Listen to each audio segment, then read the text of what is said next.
Yeah, Mr. Cox back here with Dad Stories. I got my train of thought back. I was doing fine, and then somebody went by and rubbed their engine, and it gets my attention. I'm into muscle cars, fast cars, and stuff. I'm like, really forgot what I was saying. So I was talking about at-risk teens, at-risk kids. Sometimes it were smaller kids. But one time I was there,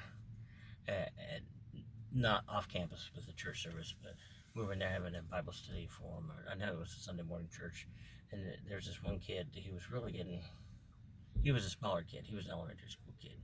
Most of them were teenagers, but there were some elementary school kids. Some of these kids weren't there. Some were there because they were at risk or they were in trouble. Others were there because their home lives were so messed up, and they had to put them in a facility without protection and help. But one kid was there, and his grasp of reality was not quite where everybody else's was.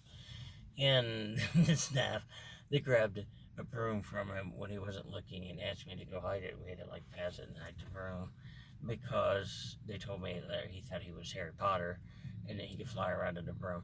Of course, I was telling somebody else that, and they're like, well, why don't you just give him the broom and say, okay, fly?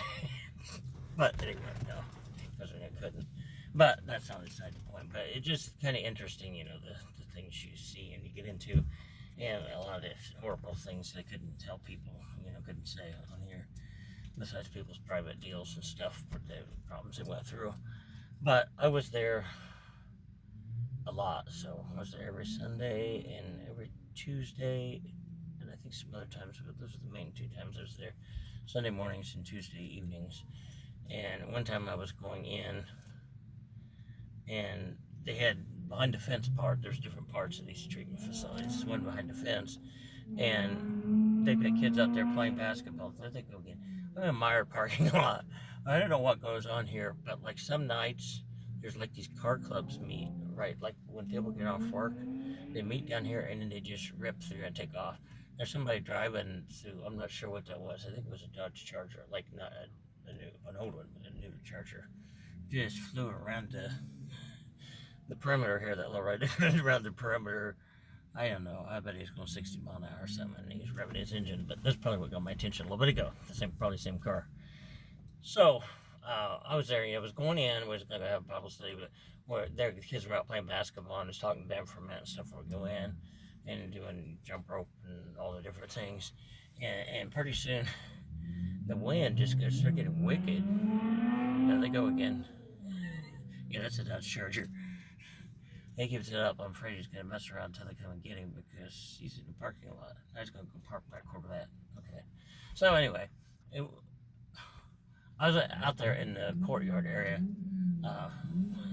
visiting with some of them, and the wind starts just blowing like crazy, and the trees start back and forth, and the tornado warning alarm siren thing goes off. And they're hurrying everybody in, and I'm thinking they're not hurrying very fast. They're kind of messing around, taking their time getting in, and pretty soon pieces of trees start flying and crap. We just got the kids out from where this basketball court was. There was a tree, not a big tree, but just a kind of a medium-sized tree there. I think it was a pear tree or apple tree or something. We just got in the door, and the wind came through and split the whole tree off, and it would have hit kids. It landed out there, and they got in there, and the tornado alarm was going off, and so we all had to go in the hallways of the cottage area and take precautionary situation, all that kind of thing, so you didn't get hit. But thankfully it went on by without hitting, but that was awful close. And another time I was there when the power went out, and I think there was an electric storm, a lightning storm, so the power went out, and we all had to go and recover too. But I noticed in hospitals and things, they have backup generators, these big backup generators outside the cottages, and as soon as the power went off, a snap, and it hurt. You had a big click sound, and these generators kicked in, and the lights come right back on. You can't have the power going out in a at-risk treatment facility, and there was a juvenile detention center there and everything else. So I think that was mainly what I wanted to add to what I was talking about.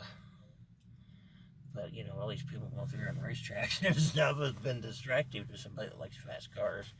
So, I'll sign out and catch you in another video. Push like and subscribe. Mr. Cox out.